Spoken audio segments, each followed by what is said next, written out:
Welcome back to Politics Nation. We've been covering the race for mayor here in New York City, which of course has huge national implications. Tonight, we're joined by the former governor of New York State, now an independent candidate for mayor, Andrew Cuomo. Governor Cuomo, thanks for joining us tonight.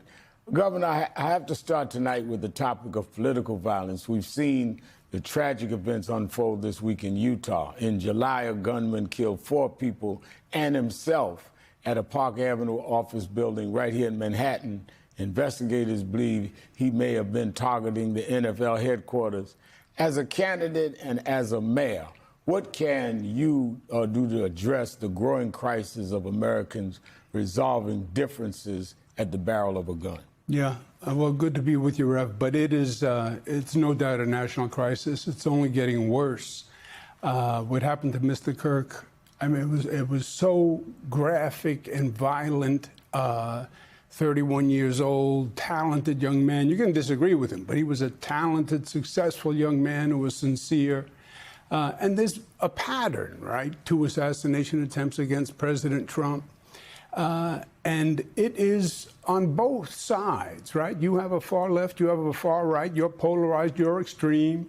And the extremism breeds extremism. You had Governor Shapiro's House of Democrats in Pennsylvania. You had Nancy Pelosi's husband. It is out of control. And it starts with the language, right? Doesn't start with the bullet. It starts with the language. And the rage is now the political currency. If you want to be heard, you want to be rageful on those extremes, right? We've seen it here in New York. Assemblyman Mamdani, Barack Obama, President Barack Obama is evil. He's a liar. The NYPD is wicked, is corrupt, right? That rage, that anger is what feeds those extremes. Yeah, now let's get to the race here. This week you received the endorsement of a 9/11 first responders family who praised your work as governor to support survivors and their relatives. The family brought posters of your opponent, Zohran Mamdani, appearing with a Muslim-born podcaster, Hassan Piker, who has made comments about 9/11. Piker himself later said the comments were inappropriate. Mamdani's campaign says you were trying to suggest that he was a Muslim candidate, somehow supported 9/11. What's your response to that? In light of all of this happening in the country, do you think maybe this criticism of Mamdani goes too far, that it reaches Islamophobia? No, wait. First of all, Mr. Piker said America deserved 9/11. America deserved 9/11. Just think about that. We lost 3,000 people on 9/11. 150,000 people from 9/11 health-related illnesses, Rev. America deserved 9/11? And then Mamdani go ahead, associates with him and does a podcast with him and takes pictures with him and parades with him. Don't associate with that kind of statement. Don't associate with hate. You wouldn't do a podcast with somebody that you were vehemently opposed to? Who said America deserved 9/11? No. Who said anything you opposed to? No, opposed. Look, I don't agree with you on everything. I'm here. I'm sure you will. But I wouldn't appear with someone who was said something reprehensible and so you don't think it was Islamophobic to try and play into? No. All right, let me ask you this. Another one of your opponents, current New York City Mayor Eric Adams, reportedly telling business leaders he may drop out if his private polling shows he has no path to re-election. The latest New York Times Cinema poll shows Adams with just single-digit support, and Mamdani's lead over you falls to within the margin of error in a head-to-head matchup. However, we also know it may be difficult at this point to get all the other names off the ballot, even if they did drop out. So my question is, why do you believe, given your loss to Mamdani already in the primary, that you have enough strong support to win the rest of the field should they clear the lane and it's just you and he for now? Look, I lost the primary. You're 100% right. There was an historic turnout of young people, primary socialists, in the Democratic primary. We're now looking at a general election. And I can tell you this, Rev, the majority of New Yorkers do not agree with Mamdani. They are not socialists. They don't believe government should control the means of production. They're not against private ownership of real estate. They're not in favor of legalizing prostitution. They're not in favor of defunding and disarming the police. They're not in favor of sending social workers instead of police officers. Are you suggesting Mamdani wants to send social workers rather than police and wants to defund the police? Because he sat in that chair last week and said he did not. Well, he said he was in favor of defunding the police. That's what he said. Now, in New York, when you say something, we don't forget it, right? So that's his position. Now, he wants to change his position because he's in a general election and he knows the majority of New Yorkers do not support those positions. That's fine. But then say, I changed my mind. Don't try to slip it by us. Realistically, though, you can't say that everyone that voted for him was a socialist. No, but he is a democratic socialist, right? He did not support Vice President Harris against Donald Trump. He did not support her because he thought that her views were not left enough. So you can't call him a Democrat either. If he was a Democrat, he would have been supporting Vice President Harris against Donald Trump. Talking about Donald Trump has allegedly tried to get Mayor Adams and Curtis Lewa, the Republican candidate, out of the race in support of you. Are you in any way taking the support of President Trump? The administration's reportedly been working behind the scenes to try and draw out Mayor Adams, and Trump yesterday said he expects Mamdani to win. And when he compared that outcome to a revolution, there are many New Yorkers worried about Trump bringing federal forces into the city. They're also skeptical about voting for Trump's preferred candidate for mayor, which may be you. Especially given the criticism that the current mayor has been compromised by the White House. How do you present yourself as a candidate with experience and toughness to stand up to Trump? Would you, two-part question, would you take his support, and have you spoken to President Trump? No and no. You have not spoken to Trump? No. And why it's no and no. So the reports that they were moving on your behalf... Not true. Not true. Okay. Not true. How do you know I'm going to stand up to Trump? You would not take his endorsement? No, I would not. How would you stand up to him as mayor? You know how. The way I did when I was governor and he was president, and we went toe to toe, 12 rounds, over and over and over again. When he was threatening to send in the National Guard to New York like he did to 20 other cities, and I said, no how, no way. When he wanted the list of the undocumented people in New York with driver's licenses, and I said, no how, no way. All those battles we had during COVID, he investigated me, sent me to the Department of Justice. I fought him tooth and nail. And so we did why does pretty he want well. you to win? Why does he say you can win? Well, there's two different things. Saying I can win means you're reading the polls. That's what that means. I believe the Republicans want Mamdani. I think he is political candy for them. And 33-year-old socialist in favor of legalizing prostitution, defund the police. Why is he trying to get Adams out? I mean, if he really wants Mamdani because he'd be their poster boy, then why won't he keep him in?